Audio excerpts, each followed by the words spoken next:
인생을 살아가는 데는 두 가지 형태의 삶이 있습니다. 하나는 주어진 조건을 따라 사는 삶이고, 또 하나는 그 조건을 뛰어넘는 삶입니다. 전자를 만약의 삶, what if의 삶이라고 부른다면, 후자는 그러나의 삶, 대반전의 삶이라고 부를 수 있습니다. 만약의 삶이라고 하는 것은 가정 위에 세워진 삶이죠. 예컨대 만약 내가 건강하다면 나는 잘 살 것이다. 만약 경기가 잘 풀린다면 성공할 것이다. 만약 모든 사람이 나를 사랑한다면 나는 행복할 것이다. 이와 같은 것들이 가정 위에 세워진 what if의 삶입니다. 이러한 삶은 견실할 수가 없습니다. 왜냐하면 가정했던 조건이 무너지면 인생 전체가 다 붕괴되기 때문입니다. 반면에 그러나의 삶은 주어진 조건에 상관없습니다. 오히려 믿음으로 악조건을 뛰어넘는 것입니다. 최악의 케이스가 찾아온다고 할지라도 그게 굴복하지 아니하고 믿음으로 승리하며 일어서는 것이죠. 이러한 자의 삶 앞에는 어떠한 난관이나 불행도 그 앞을 가로막을 수가 없습니다. 내면에 새겨진 믿음이 그를 다시 일어서게 만들기 때문에, 사실 이것이 성경이 제시하고 있는 참된 크리스찬의 삶의 모습이죠. 우리 그리스도는 조건을 따라 사는 자들이 아닙니다. 자신의 능력이나 가능성을 믿는 삶도 아닙니다. 우리 안에 살아계신 예수 그리스도를 믿고 부활의 권세 가운데 사는 것입니다. 마치 예수님께서 모든 불가능과 부정적인 가정을 다 뒤집고 부활하신 것처럼, 여러분과 저도 부활의 능력과 생명을 갖고 나에게 주어진 조건이 아무리 악할지라도 그러나를 선포하며 달려갈 때 우리 삶 속에 새로운 기적이 일어나게 되고 하나님이 기뻐하실 영광된 삶의 열매가 맺혀지는 것입니다. 오래전 영국에 한 똑똑한 소년이 있었습니다. 이 소년은 학교에서 친구들 사이에서 작은 천재라고 불려질 만큼 총명하고 재능이 뛰어났습니다. 믿음은 또 얼마나 좋은지 나에 걸맞지 않게 성숙한 신앙을 가진 그런 소년이었어요. 근데 하루는 이 소년의 눈이 피투성이가 되어서 집으로 돌아왔습니다. 깜짝 놀란 엄마가 어쩌다 이렇게 됐냐고 물었더니 뜻밖에도 아버지가 쏜 새총에 눈이 맞아서 이렇게 됐다는 것입니다. 그 소년의 아버지가 백내장을 앓는 사람이기 때문에 실수로 아들이 앞에 있는 것을 모른 채 산발 그 총을 쏘는 바람에 두 눈에 총알 조각이 들어가 박히게 된 것입니다. 급히 병원으로 데려가서 치료를 받았지만 결국 두 눈을 다 잃어버리게 되고 장님이 되고 말았습니다. 얼마나 기가 찰 노릇입니까? 다른 사람도 아닌 자기 아버지 때문에 앞을 보지 못하게 됐다는 것이 얼마나 기가 찰 그런 일입니까? 이것 때문에 아버지는 죄책감 때문에 절망을 하고 매일 밤낮을 눈물로 지새고 있었습니다. 그런데 참 특이할 일은 정작 이 소년 본인은 오히려 밝은 표정으로 이렇게 말을 했다고 합니다. 너무 자책하거나 슬퍼하지 마십시오. 눈의 기능을 잃었다고 해서 제 마음의 빛마저 상실한 것은 아닙니다. 제 마음 속에는 하나님이 주신 또 하나의 빛난 눈이 있습니다. 그것이 믿음의 눈입니다. 얼마나 귀한 고백이에요. 그는 실제로 이 믿음으로 최악의 조건에도 불구하고 열심히 점자를 읽으면서 공부한 결과 영국 최고의 명문인 캠브리지 대학에 입학하는 것이 가능했고, 나중에 영국 의회에 진출을 하고 글래스톤이 수상을 하고 있을 때에 최신부 장관까지 역임을 했습니다. 이분이 헨리 포셋이라고 하는 유명한 영국의 정치가입니다. 우리가 주어진 조건만 바라보고 살아간다면 그 조건이 나를 어게인스트 할 때 우리 무너질 수밖에 없죠. 그러나 내 안에 계신 예수 그리스도를 신뢰하고 그분이 나에게 부어주시는 부활의 능력으로 살아가게 된다면 어떤 악한 조건이 나를 막아서도 우리는 밭을 선포하고 그러나를 선포하고 믿음으로 이겨낼 수가 있는 것입니다. 오늘 여러분들은 만약이라고 하는 가정을 따라 인생을 살고 계시는지, 아니면 악한 조건에도 불구하고 그러나를 선포하며 그 악조건을 극복하며 살아가시는지. 우리는 크리스찬이기 때문에 예수님을 구원자로 영접한 그리스도의 사람들이기 때문에 우리에게 주어진 조건에 상관없이 우리는 그러나를 선포하고 반전을 이루며 살아가야만 합니다. 우리가 어떻게 하면 악조건에도 불구하고 승리의 반전을 이루어낼 수가 있을까요? 오늘 주신 본문을 가지고 이것을 함께 정리하면서 은혜를 나누려고 합니다. 오늘 같이 읽은 본문에 보시면 부활을 부인하는 자들을 향한 사도 바울의 항변이 기록되어 있습니다. 고린도 지역은 여러분이 아시는 바대로 대표적인 헬레니스틱 시리였죠. 헬라적인 그런 도시였습니다. 헬라인들의 사상에는 부활이라는 개념이 없습니다. 왜냐하면 그들은 영과 육체를 구별하는 이원론 사상을 가지고 있었기 때문에 육체는 죽으면 끝나는 것이지 무슨 부활이냐고 생각하는 사람들이에요. 그래서 유대인 중에도 사두개파에 속한 사람들은 부활을 믿지 않았습니다. 유대에 두 종파가 있지 않습니까? 바리새파가 있고 사두개인들이 있는데, 사두개인들은 전형적인 헬레니스틱 파리였기 때문에 그들은 부활을 믿지 않았습니다. 그래서 아마도 고린도 교회 안에 유대인들 가운데는 이 사두개인의 영향으로 부활을 부인하는 자들이 있었던 것 같고, 헬라 사람들은 당연히 그들의 철학에 근거해서 부활을 믿지 않았습니다. 이와 같이 교회 안에 부활을 부인하는 사람들이 있는 것을 알고 12절 말씀 보시게 되면 바울은 다음과 같이 그들을 향해 선포하고 있습니다. 12절, 그리스도께서 죽은 자 가운데서 다시 살아나셨다 전파되었거늘 너희 중에서 어떤 사람들은 어찌하여 죽은 자 가운데서 부활이 없다고 하느냐. 너희들에게 전파된 복음은 예수 그리스도의 육체적 부활을 담은 것인데, 예수님께서 부활하셨는데 어찌해서 너희들은 죽은 자 가운데서 부활이 없다고 말을 하는 것이냐. 그러면서 14절에서 19절까지를 보시면은 만일 부활이 없다면 일어나게 될 끔찍한 최악의 현상 몇 가지를 소개하고 있습니다. 부활이 없다면 일어나게 될 7가지의 현상이 14절에서 19절에 기록되어 있습니다. 첫 번째가 14절 보시면 우리가 전파하는 것이 헛되다고 했어요. 사도들이 열심히 복음을 전파했는데 사도들이 열심히 전파했던 복음이 아무 가치가 없는 것입니다. 두 번째로 너희 믿음도 헛것이다. 여기서 헛것이라는 단어는 without foundation, 베이시스가 없다 그 뜻이에요. 예수님의 부활이 없다면 믿음의 근거가 사라지지 않겠습니까? 15절 말씀 세 번째로 사도들이 거짓 증인으로 고발당할 것이다. 사실이 아닌 것을 전파했기 때문이죠. 네 번째로 17절 보게 되면 다시 한번 나옵니다. 너희의 믿음도 헛되고, 14절과 반복되는 것처럼 보이지만 사실은 조금 뉘앙스가 다른 표현입니다. 영어 성경 보시면 worthless, 아무런 가치가 없다 그렇게 번역을 했고, 윌리엄 바클레이가 번역한 책에는 whole Christian faith is wrecked, 이 wrecked라는 것은 파손한다, 파멸한다 그런 뜻이에요. 정말 예수님의 부활이 없다면 우리 인생, 우리 믿음 자체가 파손한 배와 똑같이 아무 가치가 없게 된다는 뜻이에요. 다섯 번째로 너희가 여전히 죄 가운데 있을 것이다. 우리가 죄 씻음 받는 것은 예수님의 십자가로 말미암아 보혈로 죄 씻음 받는 거 아닙니까? 근데 왜 바울은 부활이 없으면 우리의 죄가 씻음 받지 못한다고 말하고 있을까요? 여러분이 주님의 십자가를 다시 한번 가만히 생각해 보면요, 예수님이 어떤 분이냐가 중요해요. 막연히 누가 나를 위해 죽었다고 해서 그 피가 다 나의 죄를 씻는 것이 아니라 누가 십자가에 돌아가시냐가 중요해요. 예수님은 그냥 인간이 아니라 하나님의 아들이셨어요. 하나님의 아들이 십자가에서 돌아가셨기 때문에 그 피가 우리 죄를 속죄할 수가 있는 것인데, 만약 예수님의 부활이 부인된다면 예수님의 신성이 거부되는 것입니다. 예수님의 디비니티, 예수님의 하나님 되심을 가장 극명하게 보여주는 증거가 부활인데, 그래서 초대교회 성도들은 부활을 증거하는 데 목숨을 건 것입니다. 부활이 부인되면 모든 것이 다 부인될 수 있기 때문에. 그래서 여전히 죄 가운데 있을 것이라고 말씀을 했어요. 여섯 번째로 18절을 보게 되면 그리스도 안에서 잠자는 자들이 망했을 것이다. 즉 성도들의 죽음을 말하는 것입니다. 우리가 장례식장에 가게 되면 성도들의 죽음 앞에 소망을 선포하지 않습니까? 죽었지만 죽은 것이 아닙니다. 다시 살아납니다. 다시 만납니다. 그렇게 선포를 했는데 부활이 없다면 성도들은 죽음 그 자체로서 끝난 것입니다. 영별하게 되는 것입니다.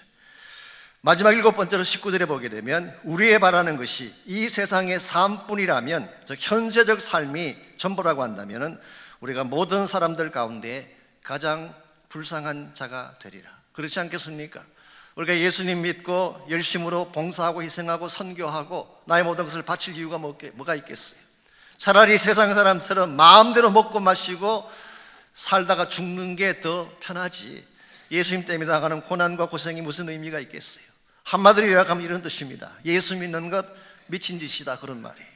지난 2000년 기독교 역사는 허구 위에 세워진 역사가 되고 기독교가 남긴 모든 문화와 업적은 사기극에 불과하게 되는, 이것이 바로 예수 그리스도의 부활이 거절되었을 때 일어날 수 있는 현상이에요. 그러므로 이것은 우리가 상상할 수 있는 최악의 가정이 아닐 수가 없습니다. 척 스윈들 목사님의 말씀을 빌리자면 The worst hypothesis, 우리가 가정을 세우는데 그 중에서도 최악의 가정의 케이스, 이것이 오늘 사도 바울이 나열한 7가지 현상입니다. 근데 참으로 감사한 것이 뭔지 아십니까? 오늘 본문은 19절에서 끝나지 않는다는 사실. 오늘 19절이 끝나고 나면 20절이 찾아옵니다. 20절 말씀 첫 단어가 뭐로 시작하나요? 그러나, but. 만일 예수님의 부활이 없다면 우리 모두가 망하고 허무하게 되고 아무 가치 없는 삶을 살게 될 뻔했는데, but now Christ has been raised. 예수님이 죽음 가운데서 살아나셨다. 현재 완료형을 쓰고 있습니다. 살아나셨고 지금도 살아계신다, 그런 뜻이. 전 여기에 위대한 그러나의 선포가 있다고 생각합니다. 지금까지 모든 부정적 가정을 다 뒤집어버리고 대반전의 역사를 만드는 단어가 but, 그러나라고 하는 단어예요. 저는 이것이 예수님 부활의 본질이고 동시에 부활하신 예수를 믿는 크리스찬 삶의 본질이라고 생각합니다. 예수는 모든 부정적인 가정을 다 뒤엎고 절대로 죽은 자가 살아날 수 없다는 그 가정을 다 뒤집고 but he has been raised, 다시 살아나신 분이에요. 우리가 만약 그 예수를 믿는 크리스찬이라면 우리 크리스찬 삶의 본질도 주어진 조건이 아무리 악할지라도 but, 그러나를 선포할 수 있어야 된다는 뜻이. 여러분, 크리스찬 삶은 모든 부정적 사건과 불가능의 가정을 뒤집는 삶이기 때문에 모든 것이 불가능해 보여도 but 하나님이 함께 하시면 가능하게 돼요. 모든 자가 나를 대적해도 but 하나님이 나의 편이 되신다면 승리할 수 있는 것입니다. 모든 자가 나를 다 버리고 떠나가도 but 하나님이 나를 사랑하신다면 우린 다시 일어날 수가 있는 거예요. 이것이 오늘 성경이 말씀하고 있는 그러나의 신앙입니다. 오늘 여러분들은 나에게 주어진 조건을 따라 인생을 살아가고 계시는지, 아니면 악조건에도 불구하고 그러나를 선포하고 대반전을 이룩하며 살아가는 삶을 사시는지. 오늘 여러분과 저는 부활하신 예수를 믿는 사람들이기 때문에 우리 안에 살아계신 부활의 예수님을 붙잡기만 한다면 어떠한 상황에서도 바스의 메시지를 전할 수가 있게 됩니다. 저는 여러분 한 분 한 분이 부활의 믿음으로 대반전의 승리를 이루시길 축원합니다. 그래야 크리스찬다워지는 거예요. 그래야 많은 사람들이 예수님 앞으로 돌아오게 하는 것입니다. 우리가 어떻게 하면 최악의 가정에도 불구하고 그러나의 대반전을 이룩하며 살아갈 수가 있을까요? 오늘 주신 본문에 보시게 되면 우리가 실제로 부활의 능력을 누릴 수 있는 몇 가지 비결이 오늘 본문에 소개가 되어 있습니다. 첫 번째 비결이 이것입니다. 첫 열매를 확신할 때, 우리가 부활의 능력을 누리려면 첫 열매에 대한 확신이 필요합니다. 20절 말씀을 다시 보시면 사도 바울은 예수님의 부활을 어떤 사건으로 묘사하고 있나요? 잠자는 자들의 첫 열매가 된 사건으로. 이 첫 열매라는 것이 무슨 의미일까요? 오늘 본문에 보면은 최소한 2가지 차원의 의미로 기록된 것을 볼 수가 있습니다. 첫 번째 의미는 동일한 열매를 맺는다, 그런 뜻이에요. 어떤 나무가 있는데 그 나무에 제일 먼저 열리는 열매가 무엇이냐에 따라서 나무가 어떤 나무인지가 결정되는 것입니다. 예를 들어서 나무에 제일 첫 번째 열린 그 열매가 사과라면 그 나무는 무슨 나무일까요? 사과나무죠. 그 다음부터 열리는 모든 나무는 다 사과가 열리는 것입니다. 만일 첫 열매가 감이었다면 그 다음에 무슨 열매가 열릴까요? 다 감이 열리는 것이죠. 이 마찬가지 원리로 예수님이 부활의 첫 열매가 되셨다, 그 말의 뜻은 우리 모두도, 예수님 안에 붙어있는 우리 모두도 언젠가는 예수님과 똑같이 부활한다, 똑같이 부활한 영광의 몸을 입는다, 그런 뜻이에요. 우리는 굉장한 축복의 약속이 아닐 수가 없습니다. 두 번째 의미는 구속사적인 차원에서의 의미가 있습니다.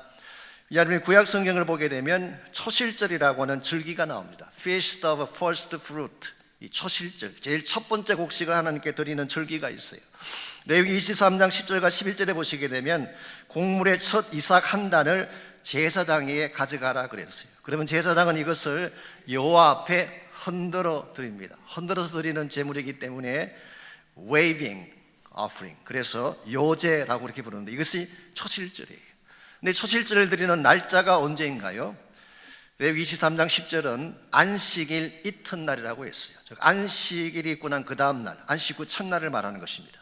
그것도 특별히 무교절 기간 중에 안식일이 있는 그 다음 날, 이것이 초실절이에요. 유월절이라고 하는 절기가 있죠. 우리가 보통 유월절이 오면은 무교절이라 그래서 일주일 동안 누룩이 들어가지 않은 떡을 먹는 그런 절기가 있습니다.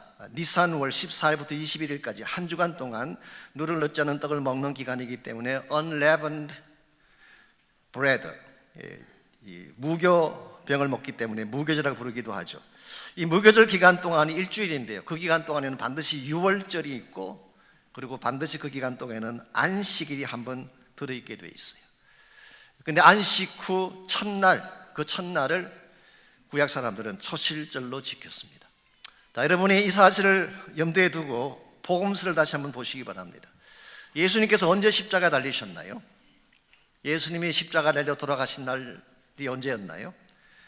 유월절 기간 중이었어요. 즉 무교절 기간 중에 유월절날, 공관복음서에는 이 유월절을 목요일 저녁으로 묘사를 했지만 요한복음을 보시게 되면 사실은 이 유월절을 금요일 예수님께서 십자가에 처형 나가시는 시간과 같은 시간으로 묘사를 했어요.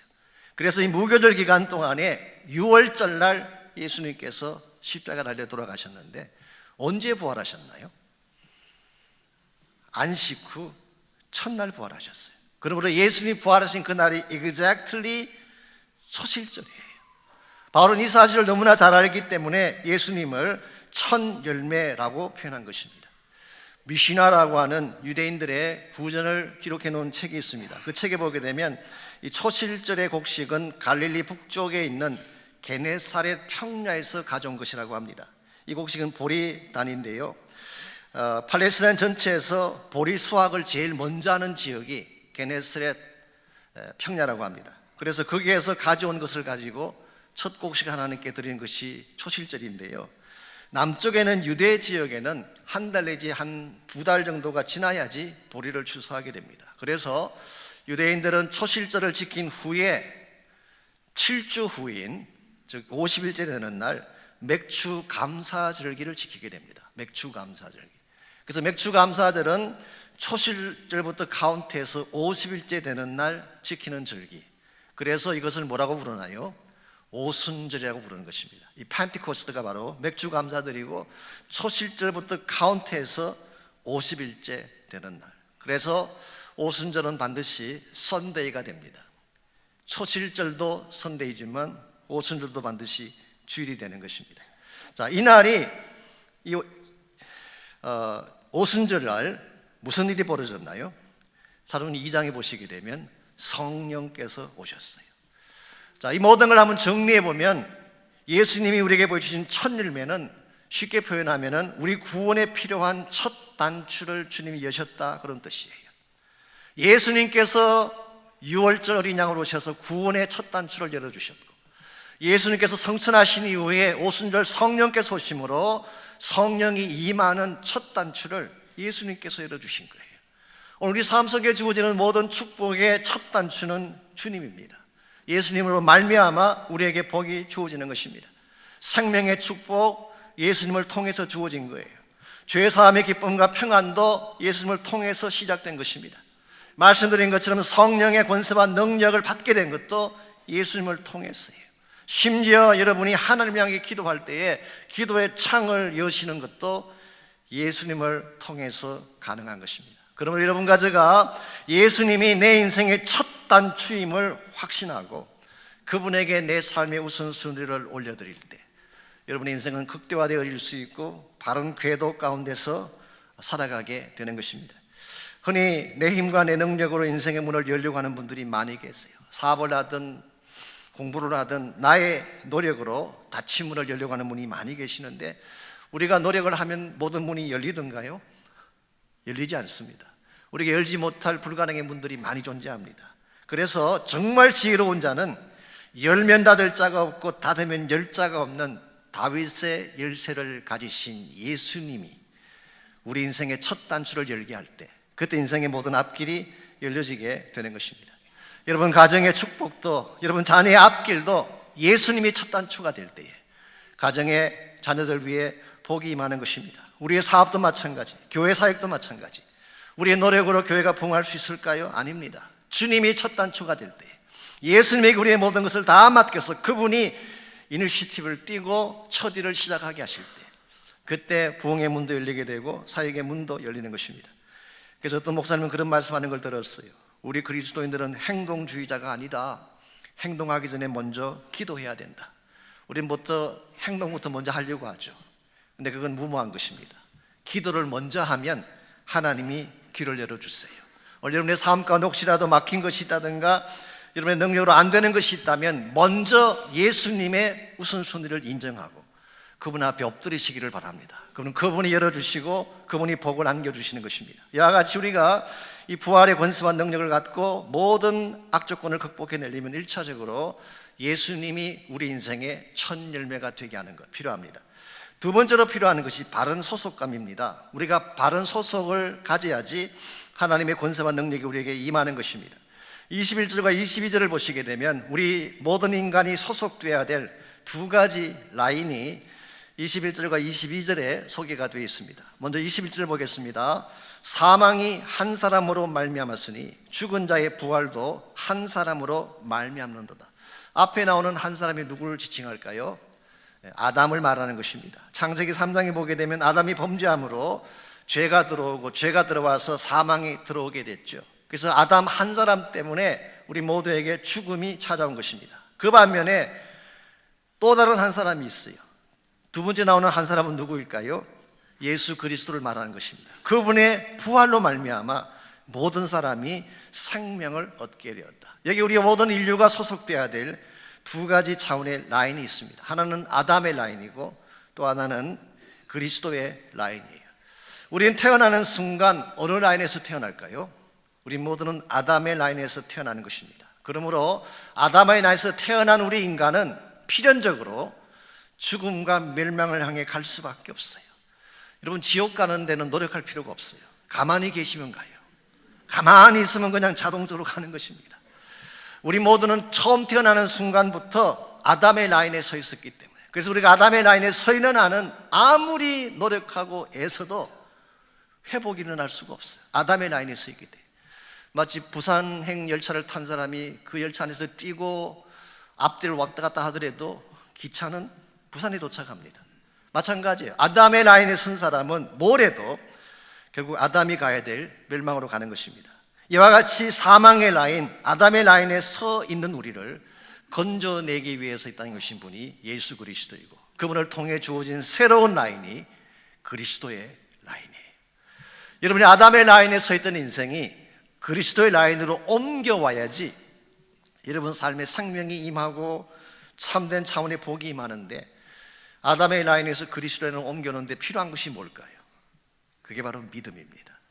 예수님을 나의 구원자로 영접하고 믿는 순간 우리의 라인이 바뀌는 것입니다. 아담에게 속했던 여러분과 제가 그리스도에게 속한 인생으로 변하게 되고, 그 순간부터 나의 삶은 부활하신 능력자이신 그리스도 안에 속한 자가 되는 것입니다. 그때부터 참된 차원의 능력이 우리에게 임하기 시작합니다. 하나님 우리에게 부어주기를 원하시는 모든 영양분들이 우리에게 주어지기 시작하고, 생기를 잃었던 사람들이 생기를 회복하고 새 축복 가운데 살 수 있게 되는 것입니다. 그러므로 오늘 여러분 가운데 혹시라도 아직도 아담 라인에 서서 혼자서 고군분투하는 분이 혹시 계신다면 빨리 옮기셔야 돼요. 믿음으로 그리스도 라인으로 옮기셔야 돼요. 오시게 되면 마치 포도나무에 붙어있는 가지처럼 그리스도 안에 있는 모든 진액을 공급받고 생기를 공급받고 참된 능력 가운데 살아갈 수가 있는 것입니다. 제가 언젠가 국민일보를 봤더니 천정은이라고 하는 한 자매님의 간증이 실려 있었습니다. 이분은 원래 피아니스트였대요. 근데 아주 유능하고 똑똑한 그런 자매였던 것 같습니다. 공연 기획사도 만들고 영어 캠프 디렉터도 하면서 얼마나 이분이 일을 잘했는지 손대는 것마다 다 잘 됐대요. 그러다 보니까 곳곳에서 일 요청이 들어옵니다.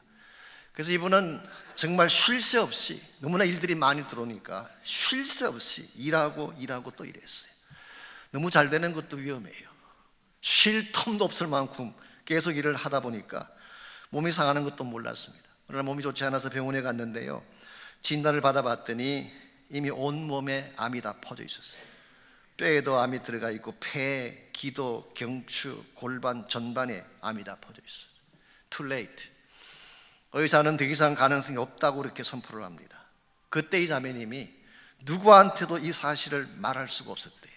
왜냐하니까 자기가 암에 걸려서 비참하게 죽어간다는 것을 알리는 것이 너무 자존심이 상해서 그래서 아무에게도 알리지 않고 차라리 외국으로 나가서 아무도 모르게 죽을 계획을 그분이 세우셨어요. 그랬는데 교회를 다니는 한 언니를 통해서 인생의 대반전을 이룰 수 있다는 말씀을 듣게 됐어요. 이런 메시지입니다. 예수님 믿으면 죽을 몸도 살아날 수가 있어. 이 언니의 이 말을 듣고 그분을 따라서 교회를 나가기 시작했습니다. 그리고 설교 말씀을 듣고 성경을 읽는 중에 어느 날 이분이 로마서 1장을 읽다가 로마서 1장에 보게 되면 하나님을 마음에 두기를 싫어하는 자가 나옵니다. 바로 자기 자신이 그 사람이라는 걸 알게 됐어요. 내 마음에 하나님 두기를 싫어하는구나, 이 사실을 깨닫게 되니까 자기에게 주어진 모든 불행의 원인을 그분이 알게 됐어요. 하나님이 없으니 당연히 능력이 없고, 하나님이 없으니 질병 앞에 죽을 수밖에 없고, 하나님 마음에 두지 아니하니 나에게 무슨 소망이 있겠느냐. 그래서 그때부터 이분이 마음을 돌이키고 예수님을 영접하고 기도하는 중에 부활하신 주님을 다시 만나게 되고 예수님이 다시 살아나신 하나님의 아들이라는 것을 확신하는 순간 깨달은 바가 있습니다. 아, 죽는다는 것이 별거 아니구나. 이분 안에 있으면 어차피 영원한 생명을 얻게 되는데 내가 공연히 두려웠구나. 죽으면 천국인데 왜 슬퍼해야 되나. 암도 알고 보니 선물이네, 그런 고백을 하게 됐어요. 이 암이라고 하는 것은 가장 비참한 단어이고 가장 싫어했던 단어인데 암도 하나님이 선물이라는 생각을 하게 되니까 얼마나 마음에 기쁨이 있는지 말이죠. 실제로 이분이 암을 통해 예수님 만났기 때문에 선물이 분명하죠. 그래서 나에게 주어진 암도 하나님 주신 선물이라고 생각하니까 마음의 기쁨이 회복되고 확신이 돌기 시작하면서, 물론 이분이 53차에 걸친 항암 치료를 받긴 했습니다마는 뼈에 있던 폐에 있던 암세포가 흔적도 없이 사라지고 깨끗하게 낫는 기적이 일어난 것입니다. 이분 이때부터 전도자의 삶을 살기 시작했고 전국 곳곳을 다니면서 간증을 하게 됐습니다. 암 환자를 만날 때마다 그는 이렇게 말합니다. 저는 53차 항암 치료를 받은 자입니다. 여러분, 키모를 53번 맞는다는 것은 끔찍한 일입니다. 그러나 그는 자신 있게 나는 53번에 걸쳐서 항암 치료를 받은 자입니다. 복음을 온전히 믿으십시오. 예수님이 나의 주인 되신 것과 그분이 내 안에 계신 것을 100% 믿으면 반드시 역사가 일어납니다. 그분이 암에 걸린 것이 2012년도인데요 약 7, 8년이 지난 지금까지 이 자매님은 이 메시지를 전파하며 지금도 당당하게 인생을 살아가고 있습니다. 사랑하는 자매 여러분, 우리에게 주어진 문제 가운데 우리 능력으로 안 되는 문제들이 있어요. 이 질병의 문제, 내 힘으로 안 될 때가 있어요. 죄악의 고통의 문제, 내 스스로 치유할 수가 없습니다.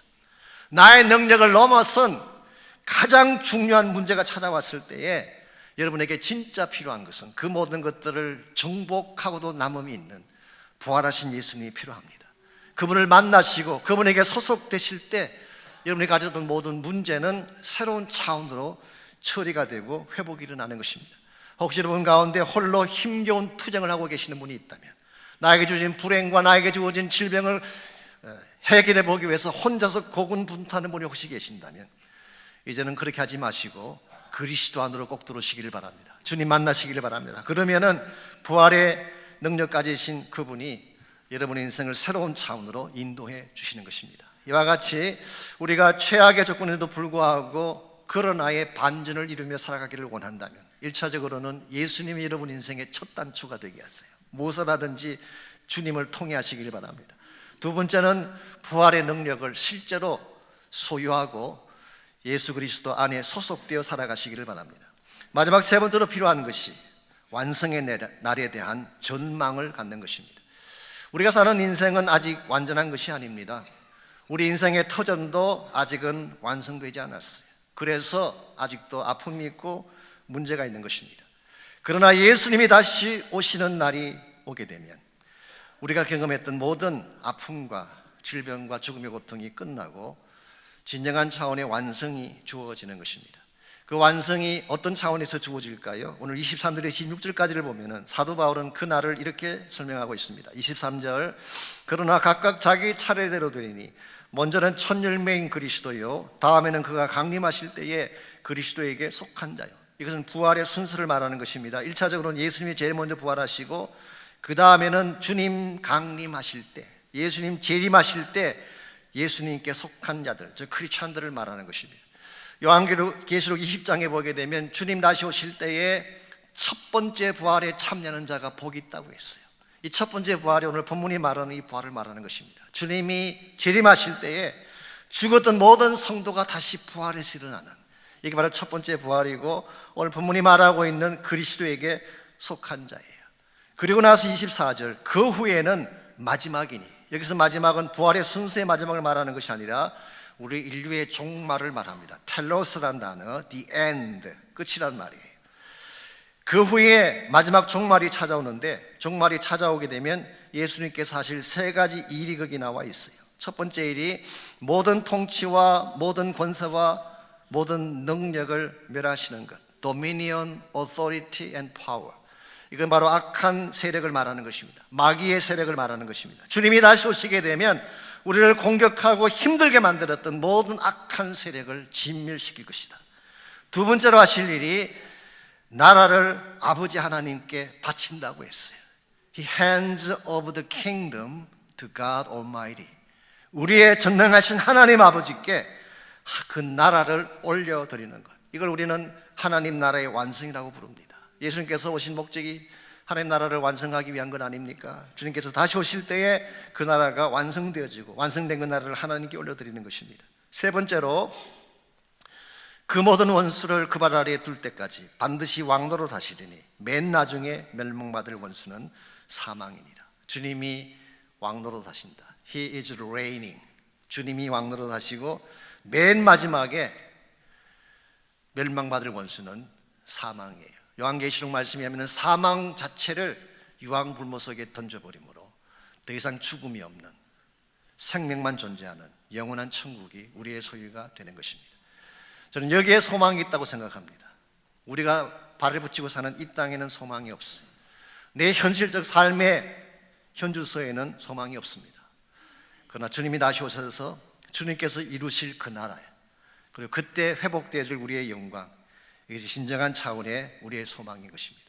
여러분과 제가 이 사실을 바로 안다면, 장차 완성의 날이 어떠한 날이며 그날 무슨 일이 일어날지를 분명하게 안다면 이 세상 끝에 연연하며 살아가지 않을 수 있게 돼요.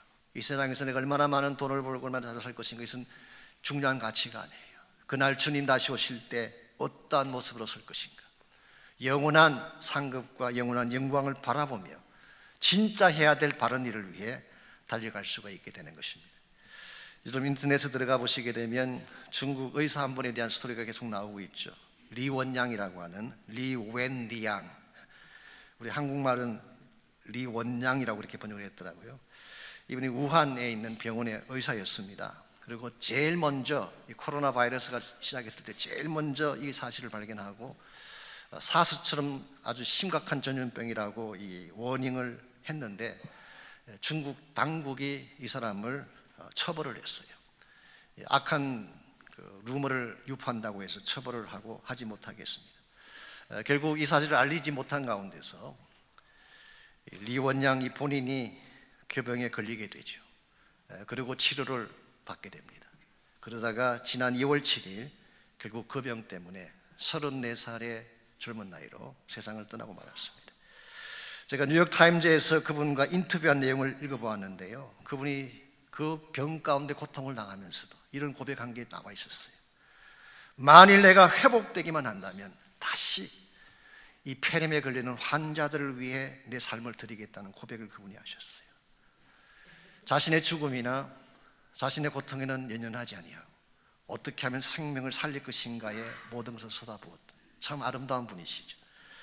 오늘 아침에 제가 이 기사를 다시 찾아봤더니 이분을 향한 추모의 글이 인터넷상에 조회수가 6억 7천만을 넘었어요. 전 세계에는 얼마나 많은 사람들이 이분을 추모하며 이분의 죽음을 안타까워하는지 6억 7천만 명이 조회수를 기록을 했습니다. 우리가 누군가를 위해 산다는 것 귀한 것입니다. 나의 생명을 누군가를 살리기 위해 드린다는 것은 참으로 값지고 가치가 있는 것입니다. 제가 일부 예배 설교 왔더니 이분이 크리스찬이 아닌지를 몰라서 조금 끝날 부분에 애매하게 말씀을 드렸는데, 예배 끝나고 우리 장성화 자매님이 나오다가 이분이 크리스찬이래요. 예수 믿는 분이래요. 제가 속으로 그러면 그렇지. 정말 예수님 만난 분이기 때문에 그런 삶을 산 것입니다. 우리가 만일 세상 기준으로 생각해 본다면 참 안타까운 현실이죠. 4살짜리 아들과 태중에 있는 아기 부인을 두고 34살의 세상을 떠났어요. 한편으로는 분한 마음도 들 수가 있는 것입니다. 그러나 만일 우리의 삶이 이 땅이 전부라면 안타까워해야 되고 분해해야 되겠지만 이 땅의 삶이 전부가 아닙니다. 주님 다시 오실 날 하나님이 준비하신 더 아름다운 나라가 있어요. 주 예수 다시 오시는 그날 우리 모두는 이 세상의 영광이 아니라 하나님 나라의 영광을 향하여서 주 예수 앞에 당당하게 설 날이 반드시 우리에게 오는 것입니다. 그러므로 여러분과 제가 정말 그 날의 영광을 바로 안다면, 완성의 날이 어떤 날인지를 바로 깨닫는다면 우리는 주어진 이 땅의 삶이 우리 인생을 거는 것이 아니라 그 날을 바라보며 주 예수 다시 오실 그 날을 준비하며 영원한 하나님의 나라를 위해 살아가야 되는 것입니다. 우리가 자랑했던 모든 세상의 것들은 다 불탑니다. 여러분이 아무리 붙잡고 싶어도 붙잡을 수 없는 것이 이 세상이에요. 그러나 하나님께서 예배하신 그 나라는 영원한 나라이고 우리 모두는 그 나라에서 영혼을 보낼 축복이 약속되어 있기 때문에 우리 현실이 나를 속이고 나에게 어려움을 안겨준다고 할지라도 거기에 굴복하지 아니하고 그러나 이 선포를 통해서 새로운 가능성을 만들어내고 새로운 축복을 만들어내는 삶, 이런 삶을 우리가 살아가야지 하나님 앞에 영광이 될 수가 있습니다. 혹시 여러분 가운데 아직도 부활의 예수님 만나지 못한 분이 계신가요? 예수 그리스도 바깥에 서서 혼자 고통을 당하며 투쟁하는 분이 혹시 계신다면 다시 그리스도 안으로 꼭 들어오시기를 바랍니다. 그분 안에 들어오면 생명이 있어요. 그분 안에 들어오면 모든 것을 치료하시는 능력이 있습니다. 여러분께서 주님을 나의 구원자로 영접하고 부활의 예수님이 내 인생을 새롭게 변화시켜달라고 기도하시게 되면 오늘 이 아침 이 자리에서도 하나님만이 주실 수 있는 기적이 일어날 수가 있어요. 그래서 부활의 능력을 구하며 기도하시는 시간이 있기를 바라고, 또 한 가지 기도해야 될 것, 주님 오실 날 머지 않았습니다. 언제 오실지 알지도 못하지만 우리는 그날을 소망하며 그날을 바라보며 주님이 가장 기뻐하시는 복음과 생명을 위해 살아갈 수 있도록 결단하며 헌신하는 그런 시간이 있기를 바랍니다. 우리 한번 이 시간에 같이 말씀 붙잡고 우리 함께 기도하며 나가겠습니다. 하나님